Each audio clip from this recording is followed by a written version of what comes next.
Yeah. Hey, I don't wanna hit a cap, you can save it. With my guys and we got it up the pavement. Listen up, it's what everybody's saying. Round of applause, give it up for the crowd favorite. Hey, round of applause, give it up for the crowd favorite. Hey, round of applause, give it I know they weak by the look in their faces. All of these rings got me feeling like Brady. Say what I feel, I don't care how you take it. Round of applause, give it up for the crowd favorite. Hey, round of applause, give it up for the crowd favorite. Yeah.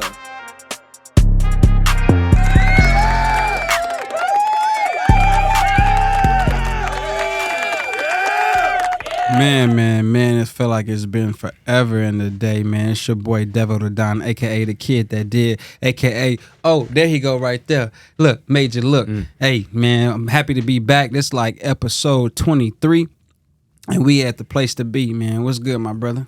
Man, it's your boy D Jones in here, Mr. a.k.a. Well, all right, a.k.a. the alien in the room, a.k.a. the designated caster, a.k.a. a mic is only a mic until I speak on it, a.k.a. the atmosphere changer. What's good? Definitely a shout out to all of our crowd favorite fans. Everybody supporting us. I'm saying supporting this dream. Also shout out to Trey. Anything that has to do with him, that's him. AKA him, Burlake. You know what I'm saying? Hebron James. Him Duncan. AKA Mr. Deuce Shot It, the photographer himself. Y'all check him out on his page, man. Swimmers Media. Just Swimmers Club Media, Swimmers Club Media. Go check out his page. He got a lot of good content, a lot of good weddings. If you need your boy for weddings, if you need your boy for an engagement, any type of party, anything, he could be your guy. And shout out to my boy Mark. You know what I'm saying? My link man, also in the Swimmers Club Media. So shout out to both of them. They're doing that together. So. Yeah, so they on another level out there in the H, so. That's dope. Definitely shout out to Mark, you know what I'm saying? Definitely had the pleasure of meeting Mark, you know what I'm saying? Cool Yes, guy, man. For sure. If we're going to get into it, man, as always, sports talk with our own twist to it, man. I think I'm going to kind of go with it. First things first, Dalvin Cook, that's hot news. If you haven't been watching or haven't heard, Dalvin Cook, he recently went to go visit the New York Jets. We had spoke about this in a previous episode. I personally thought it was I didn't like the idea of him signing there specifically because of one player, and that's Breece Hall. I feel like the running back position is definitely being watered down. It's definitely being diminished in front of our eyes, which is unfortunate. And this happens actually every decade. It's like half the decade is diminished and the other half is like, okay, good. But I just feel bad, you know what I'm saying, for Breece Hall. I feel like it's going to, hurt his growth. And I think a lot of teams are like, they're doing this whole running back by committee thing. It's crazy because Dalvin Cook is probably just now, honestly, getting into his prime. I mean, he's a all-pro back. He's still in his 20s. It's his 7th year coming up. Still in his 20s. I mean, he's maybe 4,000 yards from being at 10,000, which is like what the standard for most running backs who are in the Hall of Fame to get. I don't know, but yeah, what's your thoughts? Man, my thoughts is I believe that if the Jets get Dalvin Cook, that's an opportunity for them to, before the season starts, to get to the Super Bowl. I think it's kind of like, I don't know, I feel like this is one team, but like if you can go back and think about 2000, the Baltimore Ravens, when they were on Hard Knocks, right? Mm-hmm. Shannon Sharp, Ray Lewis, you know what I'm saying? All those cats, Jamal Lewis, all of them, right? And they went to the Super Bowl and won it. Beat the Giants. You remember that? Mm-hmm. You know what I'm saying? So, but that, to me, I don't know if I could be wrong. That was the last time that a Hard Knocks team that was covered that year went to the Super Bowl and actually won it.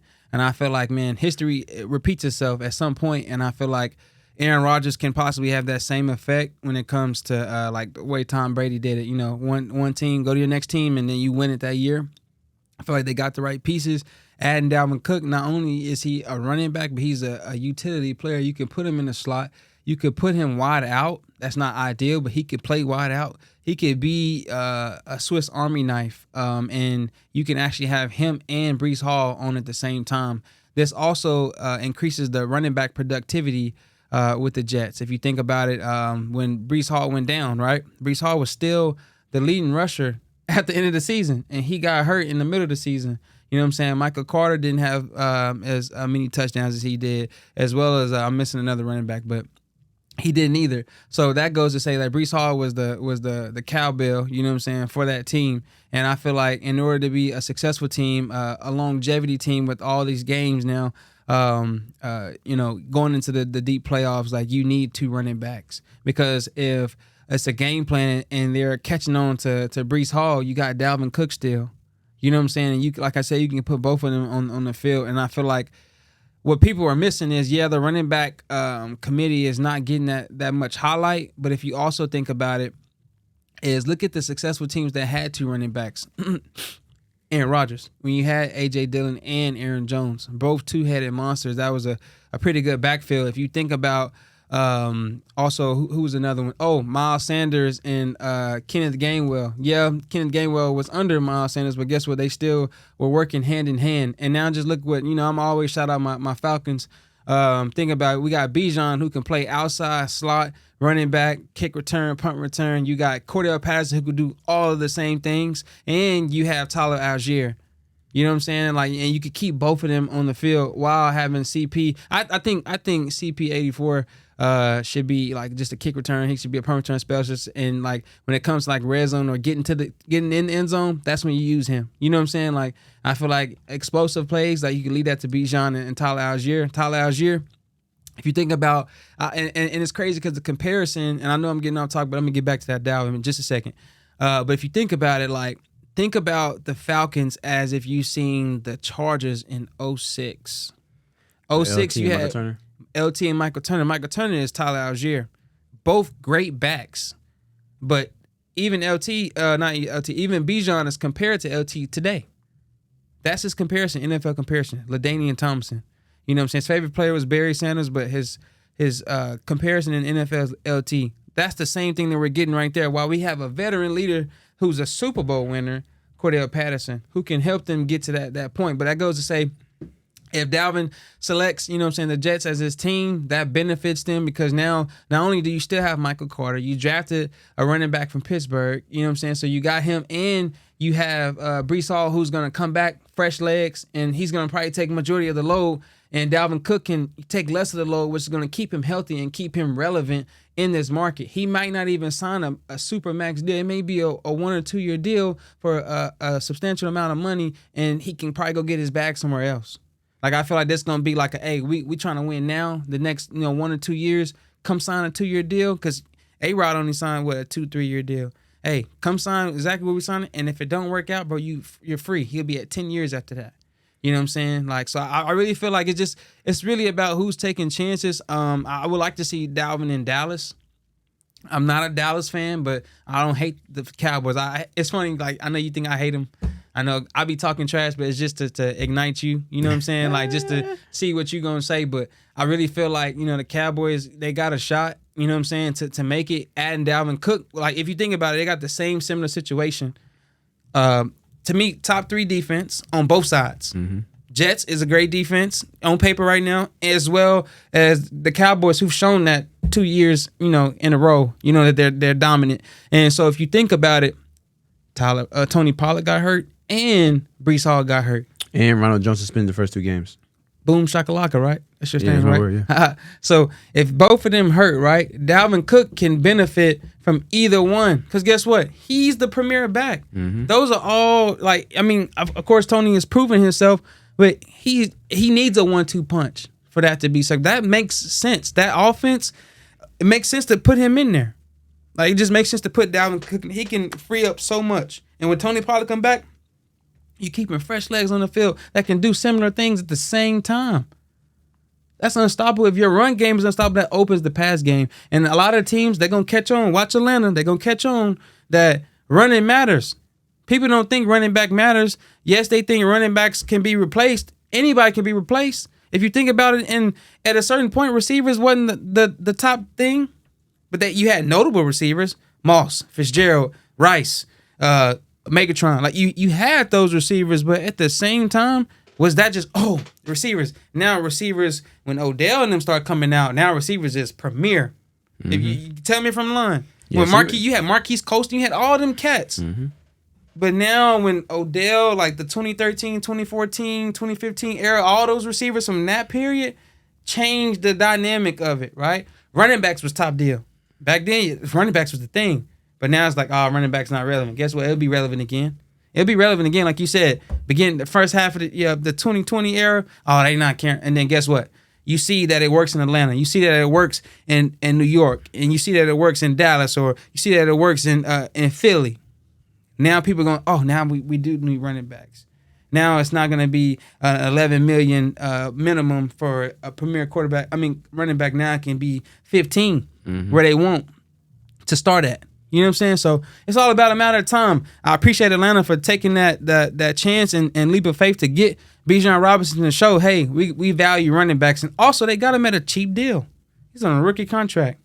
You got him for the next 4 years guaranteed and possibly a fifth year, the fifth-year option. So I love running backs. Sorry, I went on a whole tangent. You just looking at me like, dang. That's cool. But nah, like I don't know. Like I respect running backs a lot, and I just think that, yeah, this is just a short period that's gonna, explode to something great. You know what I'm saying? It's just about what team is gonna show display that it works.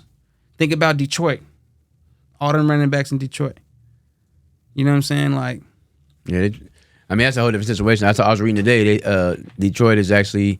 They've been putting Jahmyr Gibbs more at receiver on the field. He said in the interview, I've played more receiver here than I've played at Alabama or Georgia Tech.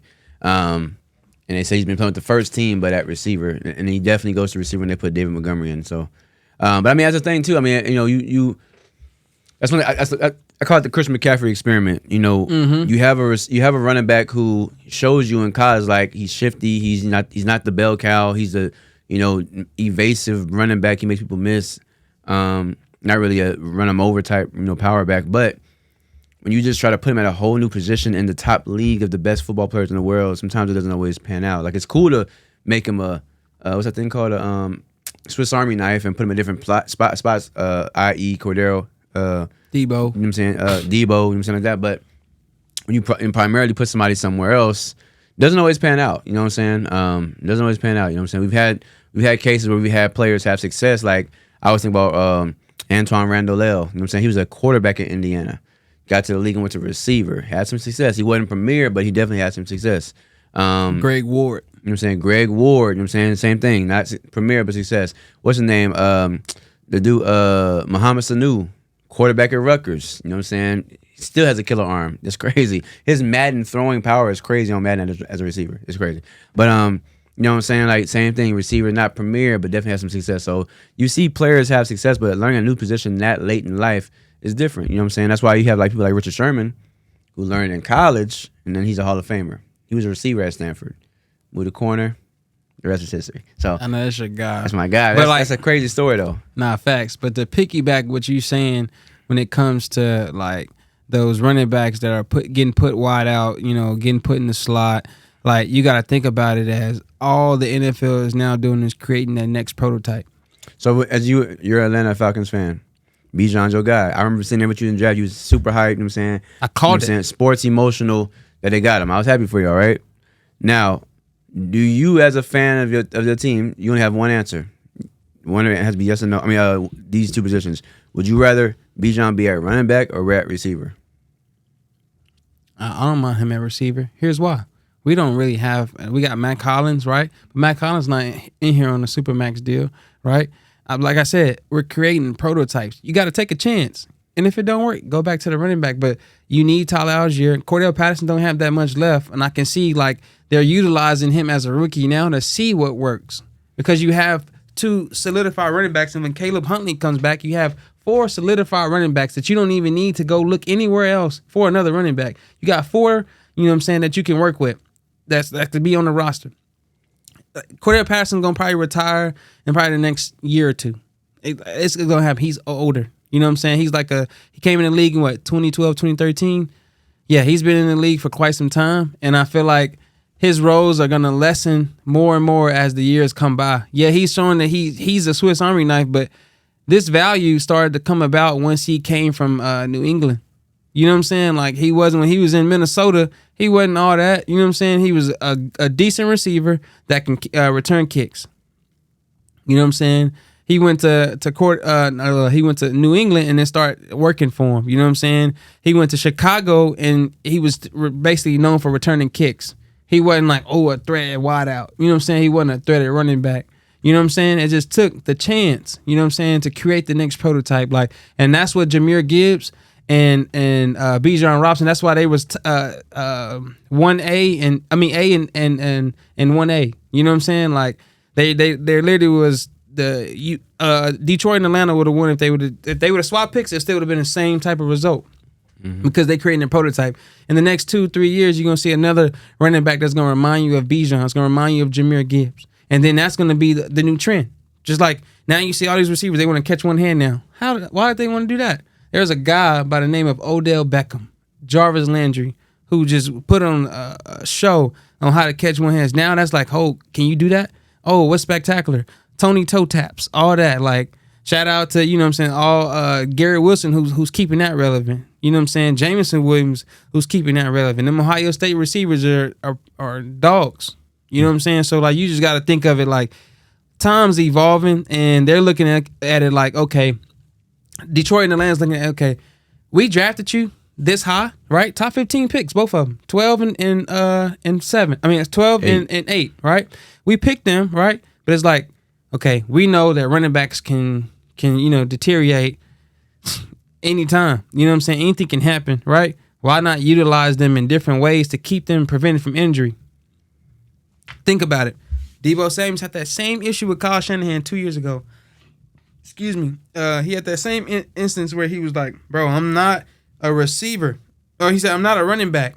So stop trying to use it like that's how people get hurt. And he was standing and he said, bro, I'm a wide out.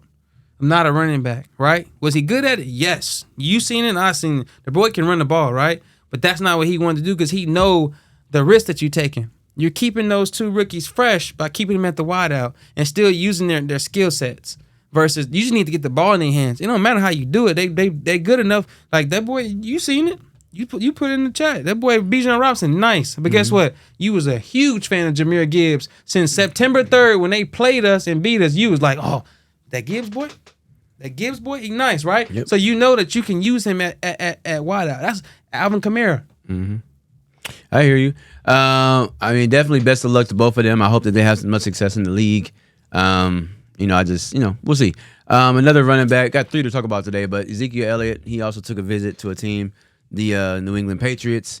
Ex-Cowboy, my team, America's team. He's trying to go play for a team that wears America's colors. In the Patriots, he didn't sign a deal by the time he left.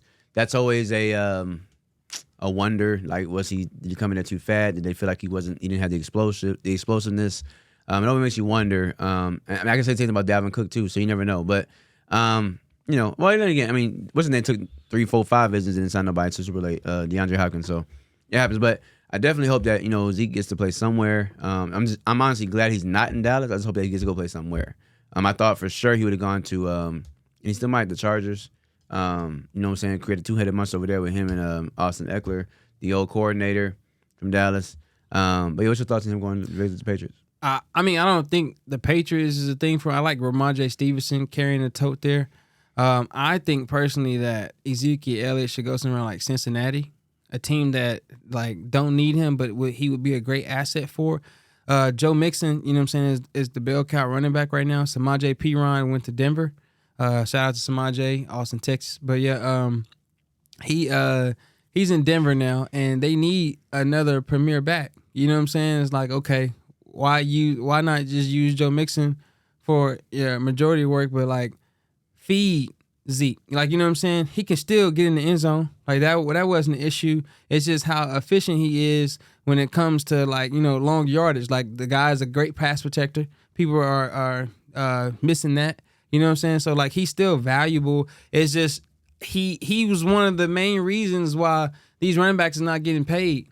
You got that money back in 2017, you know what I'm saying, when he was eating with him and Dak, and they like, oh, we're gonna pay bro. You know what I'm saying? Now we're gonna pay him, and now he's not upholding his standards, from that contract. And that's why they're like, they comparing his lack of success, you know what I'm saying, with Dallas as, oh, that's gonna be across the board.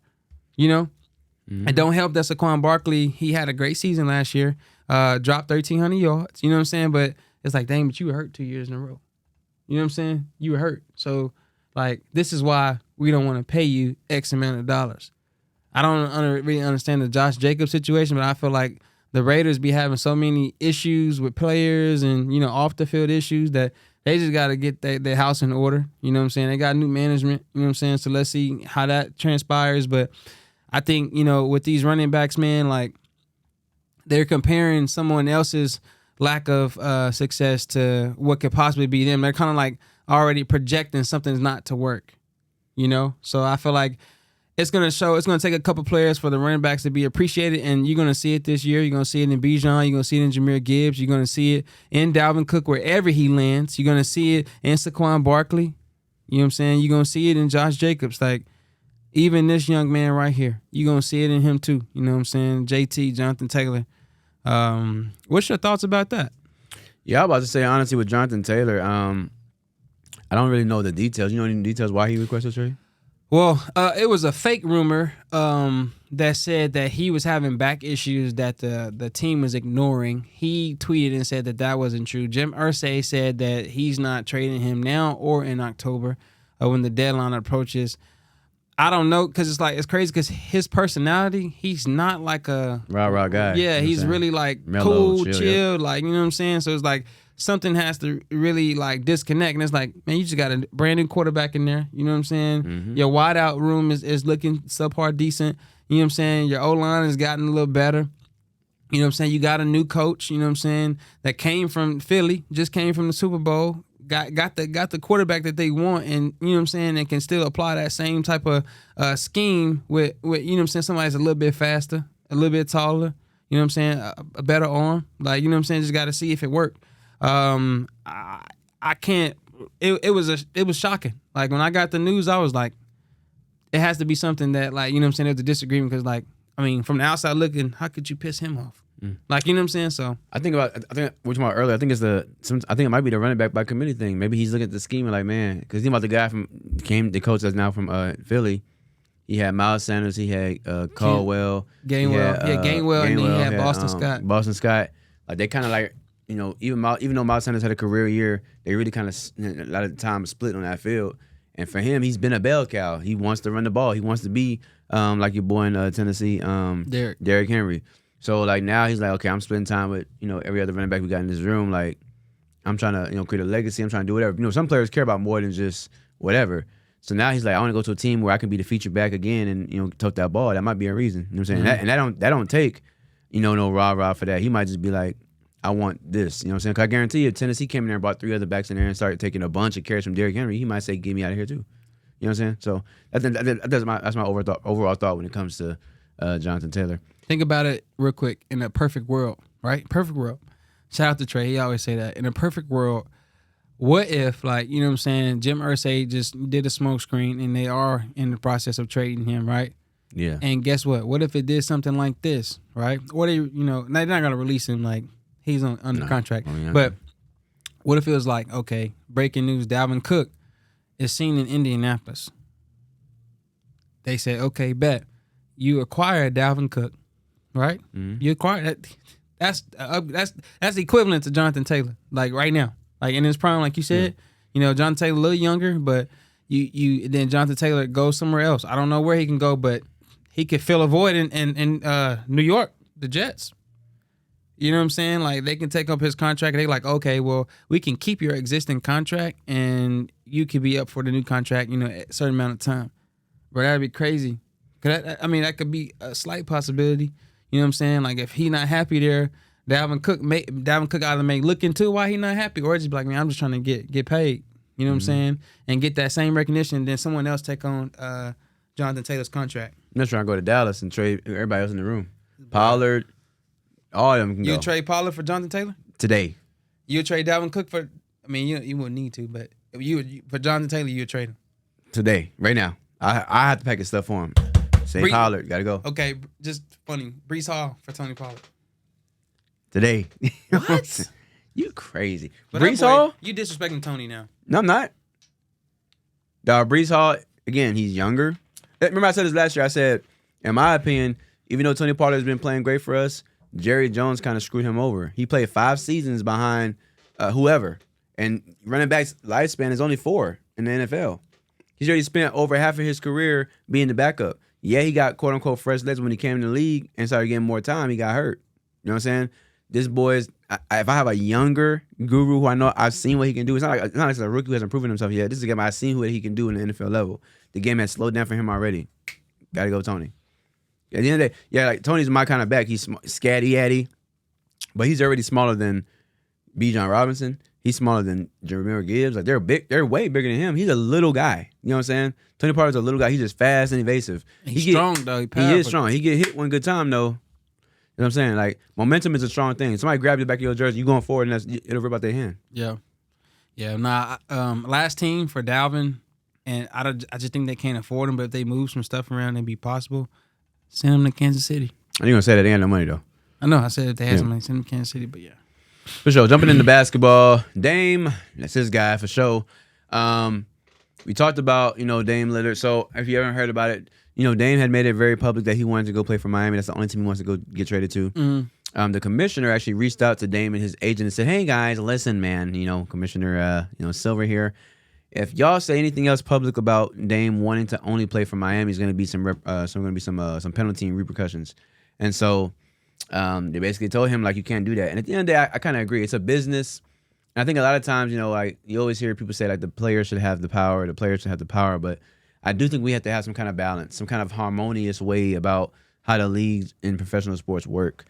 Yes, you want players to have some type of, say-so and power, but it's also a business.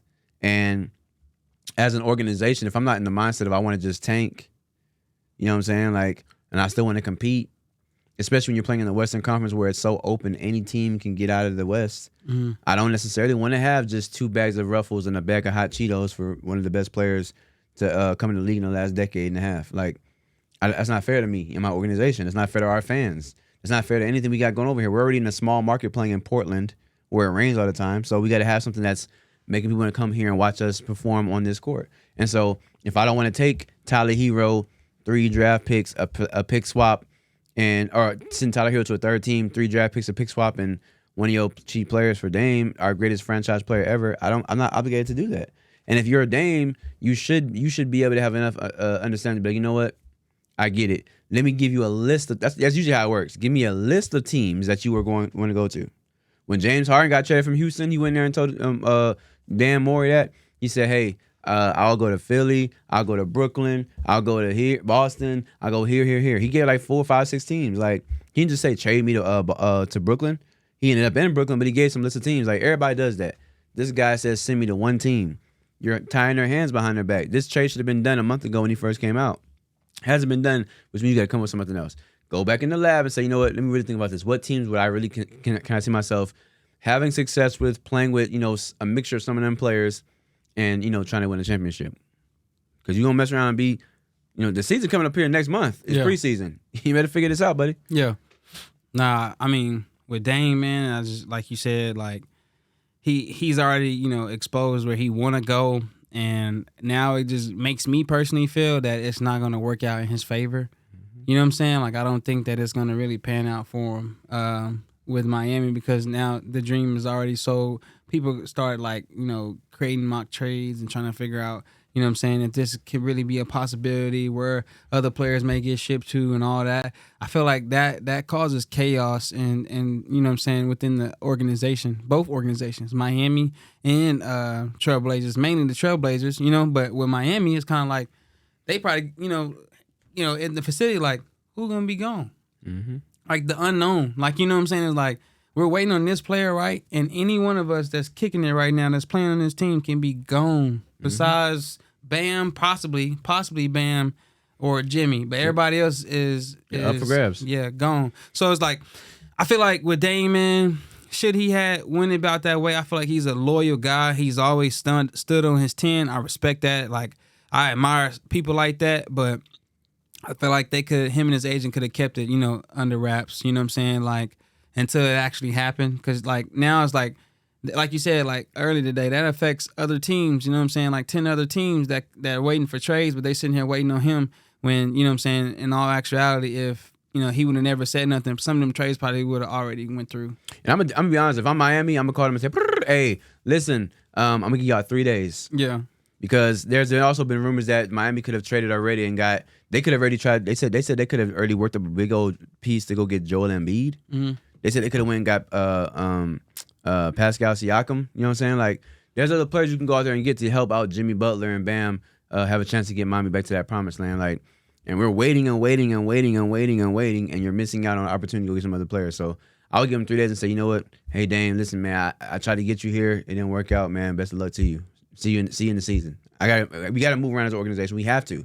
There's too many players. Even at James Harden going to Miami would be box office and would help them tremendously. But at this point in James Harden's career, being a facilitator point guard who can still get a bucket, and you got Bam down here running a wing basically as a 4-man, and you got Jimmy, that creates wonders for them. That's why I said if you go to the Clippers, it's going to be box office. It's going to be crazy.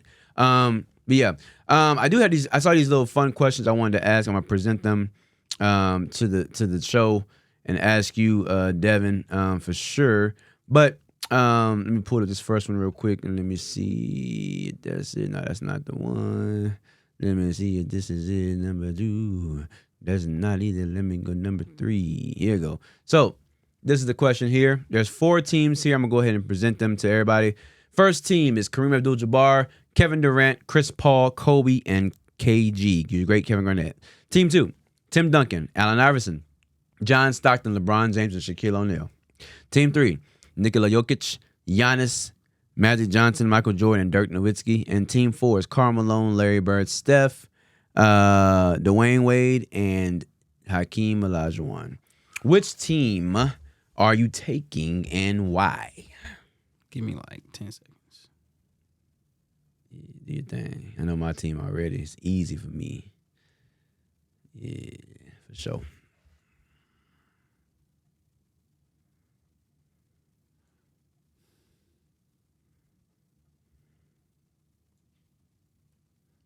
Man, to me personally, I'm gonna have to go with Team 2. Wow. Yeah.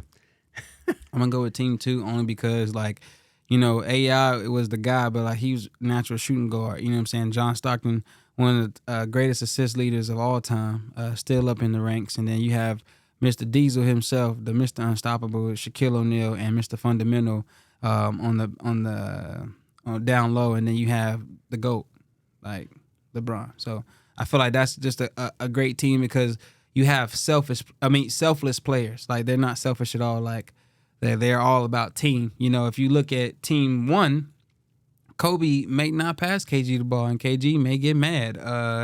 KD may not show up when he's supposed to show up. You know what I'm saying? He may just be a regular season guy, and you really have one true champion, Kareem Abdul-Jabbar. And Chris Paul is like, you know, is hit and miss sometimes. Still a legend, still a Hall of Famer, just hit and miss. Team 3, I like Team 3 because you got Jordan, Magic, and Joker. You know what I'm saying? Like, those are my top 3 out of those 5 right there. I respect Dirk, right? But I'm seeing what Joker can do. Joker is going to be a force for the next 10 years. You know what I'm saying? Just like Dirk was, but it's like Dirk is a contributor when it comes to this team. Magic would distribute the ball well, but sometimes, like, you know, I feel like you can out of all the other teams, somebody can stop Antetokounmpo. You know what I'm saying? So, and then Team 4, yeah, you got 3 shooters, and then you got Hakeem, but I feel like Shaq can stop him. Karl Malone, Tim Duncan can stop him. Larry, LeBron can stop him. Allen Iverson can stop D Wade, and then Steph only one scoring. So for me, I'm taking Team 2 as well. My reasons are slightly different. I'll go through them real fast as well. Wait, because you're biased because AI is your favorite player. No. So, I mean, one of my top favorite point guards of all time is John Stockton, believe it or not. But looking at this team, the way it's constructed on this particular question, Tim Duncan and Shaquille O'Neal are, you know, in my opinion, the greatest power forward ever, but then also the most dominant player we've seen. Like, Shaquille O'Neal made the league change how they make basketball. He made them add zone defenses into the league. Like, he was just we've never seen nobody that athletic at almost 400 pounds. Like, he's Diesel for a reason. 4-time champion, 5 for Tim Duncan. LeBron, I mean, 6'9", run like a deer. You know what I'm saying? Like, just super athletic. And you have just, you know what I'm saying, you got a dog in AI, and you got John Stockton who can just facilitate and get that wide open shot when they get to him. To me, that's the best constructed team on this thing. They don't have a lot of shooting because John Stockton is definitely the best shooter on this team by far. AI wasn't consistent from the 3. LeBron not consistent from the 3, and the other 2 can't shoot from 3. But number 2, number 2 is my team to pick. Number 1 was a close second. I actually beg to differ a little bit from you, Devin. Chris Paul to me is like the definition of a true point guard. Him and Johnathan both. Definitely. The thing I worry about Chris Paul is definitely his injury, but if I'm just taking all that stuff out, just looking at the team constructed, you got KD and Kobe on the wing. Wow. You got a dog to hold the glue together. You know what I'm saying? And KG's in that same mode of like a Draymond Green, just the glue defender, going to get the team riled up. And you have one of the most amazing, the original all-time scoring leader in the NBA, and Kareem Abdul-Jabbar. I'm going to skip down to Team 4 and say Team 4 has no chance with me. You have two great shooters in Curry and Bird for sure. Dwayne Wade was definitely somebody who revolutionized the mid-range game. You do have one of the, arguably the best center of all time. A lot of people say Hakeem is the best center of all time. Karl Malone, great power forward. But just Team 4, they don't have enough to me. I think they lose in a 7-game series to the other teams. Team 3, though, they were my team that really almost had me go down there. You have a 6'9" true point guard in Magic. Magic literally played all 5 positions in his first 2 years in the league. He actually won a championship playing center at 6'9". You have the greatest player, arguably, depending on which area you're from and where you go. I mean, Michael Jordan, you know what I'm saying? Dog, and he's undefeated when it comes to final championships. You have Giannis. I'm going to go to Giannis. So you got Giannis, who is 2-time MVP, 6'10". You ever play the game Street Fighter Dog Sim? That's him. Just stretch. You have one of the greatest power forwards ever in Dirk. I mean, Dirk revolutionized the game. That's why we have these big men shooting threes, because of Dirk. Dirk was a 7-foot guy playing power forward, shooting threes off 1 foot, fading away. Like, you think about players like him and Joker who have like no bounce, but just give you buckets. It's almost like going to the YMCA playing the old guys. It's frustrating. Like, he's just a bucket. And Joker, enough said. So my overall team I'm going with is 2. No mosquito? Yeah. Overall team I'm going with is number 2. But I'm definitely going to, I think I'm going to go with team number 2, but actually my second place team will be team number 3. Team 1, 5x4, for sure. Next one I have here, let me go ahead and bring it up over here for you, Devin. Let me see here. Click on that. Close this. Watch how fast I work. When I do what I do. Click over here and you're going to have my high heel shoe. Here it goes. Team A or Team B?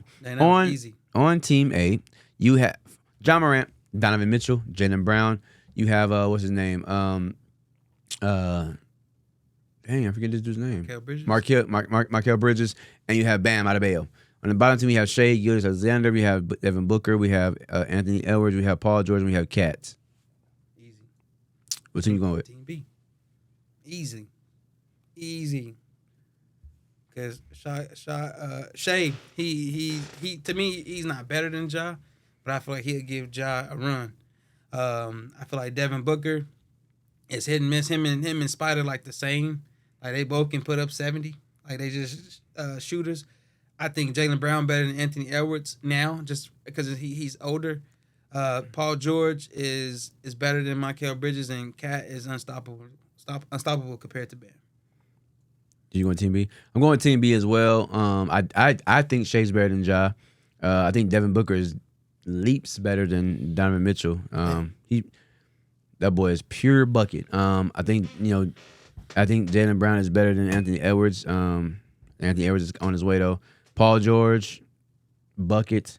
And Cat, I think Cat is undervalued and underrated. Cat shoots the ball extremely well. I mean, he won the 3-point shootout in the NBA. He could shoot the ball. He could score all 3 levels. I actually witnessed him in San Antonio at the game. I was there. He got 60, and he easy. You know what I'm saying, from all 3 levels. So definitely Team B as well. I think Team A is almost like a AAU team in the NBA. You know what I'm saying? Like, they have no shooting on this, none on this thing. You know what I'm saying? No consistent shooting on this. They may be hot one night, but that's just one night. But Donovan Mitchell probably the best shooter in this team for sure. Ja, no. Jaylen Brown, he can hit the 3 sometimes. Michael, But Jaylen Brown is going to be the person you surrounded around. That team? Yeah. Yes. Maybe. I don't know. I think they're probably surrounded around Ja. I mean, he creates mismatches. 6'3", leap of faith point guard, so you never know. Third one, this is a little different. And this doesn't really have you pick anybody. It just has you go with would you rather. There's 2 options here. They had the example they've given is Robert Ory, who over his career he made $54 million, but he has 7 championship rings. Only 2 options. Or you have a player like James Harden, who currently has made $300 million, and he has 0 rings. Would you rather be the Robert Horry, or would you rather be the James Harden? Robert Horry.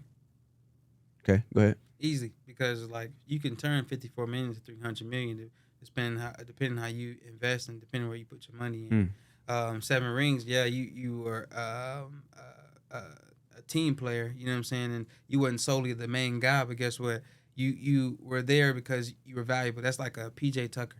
You know what I'm saying? You put that piece there because that gets you over the hump, especially when in LA. You know what I'm saying? Like, right. So I would take Robert Horry any day. You know what I'm saying? Over 300 million, because guess what? You got 300 million, but you have, you know what I'm saying, no hardware as a champion. You know what I'm saying? Like, so it's like you could take 300 million and still double it, but it's like you doubling it. But if you have the opportunity to just take 54 million and 7 rings, you can still get 300 million. Yeah, for me, I'm taking the 300 million. The reason why is because I'm gonna tell you right now, PJ Tucker, I definitely agree, but PJ Tucker hasn't. My fault. He did win 1 ring, Milwaukee. He did win ring with Milwaukee. But yeah, I mean, no slug to Robert Horry. He actually, he's wearing a Spurs jersey with the ring on. You know what I'm saying? He came here, helped. He hit some big shots for us. Big shot Bob hit some big shots for us. 1 ring here. Definitely one with the Lakers. One with the Rockets. Definitely a beast. This is how I look at it, though. He's not a Hall of Famer. You know what I'm saying? Like, the legacy even is different and better for James Harden. On these 2 players, like, James Harden is definitely first time Hall of Famer. People know him more. His legacy's bigger. And he's been able to, be that man and make over $300 million. I mean, even if I'm thinking about my family, you know what I'm saying? My mama, my siblings, my friends I wanted to help, bless and take care of, like, 300 million. Yes, you can turn 54 million into, 300 million. But this is over his career. He's not, he got 1 contract of that. Over his career, he got that. James Harden is still playing and has big at the big contract, plus his endorsement deals. He's made $300 million in NBA money. No rings, but he might get one before it's all said and done. Yeah, for possibly. Sure. Definitely. Yeah, man. You know what I'm saying? Anything else you want to jump into and get into? That was a really good show. Yeah, for sure. Let's get into that BioLizites. Yes, sir. Yes, sir. So we got BioLite. You know what I'm saying? BioLite. It has 50% calories. It covers dehydration, overindulgence, fatigue, cramps, and more. You can get your BioLite at your nearest CVS, your Kroger, or your Quick Trip. Go ahead and get your BioLite, man. We actually ran out. I just used it for my previous run this past weekend, the melon flavor. I feel like when it tastes cold, anything tastes better when it's like cold, especially something like sweet. Like I remember playing on the team, and when we used to have like shakes after a workout, it's like the shake was so much sweeter versus just drinking it without doing nothing. So go ahead and get your BioLite, man. For sure. With that being said, man, we want to jump into 2 points of order for sure before we get up out of here. One is the closing prayer, so I'll do that now. And then we'll go ahead and, it's not church, right? Dismiss. Anyway, dear Heavenly Father, declaring out for prayer, we ask that you please, first and foremost, forgive us for all of our sins, ones known and unknown, past, present, and the future. Father God, we just truly thank you so much for just allowing us to just see down this earth. Thank you for blessing us, Father God. Thank you so much for keeping us, here. I'm saying just, feeling good, blessing us with all the gifts and talents you've given us. Thank you so much for blessing our families. Right now, as we get ready to depart, I ask you please allow us both to have traveling grace to our destination. Whatever's going on personally with Devin, Father God, you know his mind, his heart, his spirit, his soul. Bless him emotionally, mentally, spiritually, physically, and even financially. Same thing for myself as well, Father God. And just allow the people that are around us to be willing to embrace us, and just allow us both to have the confidence to omit the ones out of our lives who don't need to be there, but embrace the ones that do need to be there and accept them in as well, Father God. Last but not least, continue to keep our friends, family, loved ones, children, even our enemies, near and far away, and ones known and unknown, covered in your blood. In my name we pray, man. Amen. You play that song that won't take long. Yeah, I got you, my guy. Shout out to my boy Miles ahead of you. Miles ahead of ya.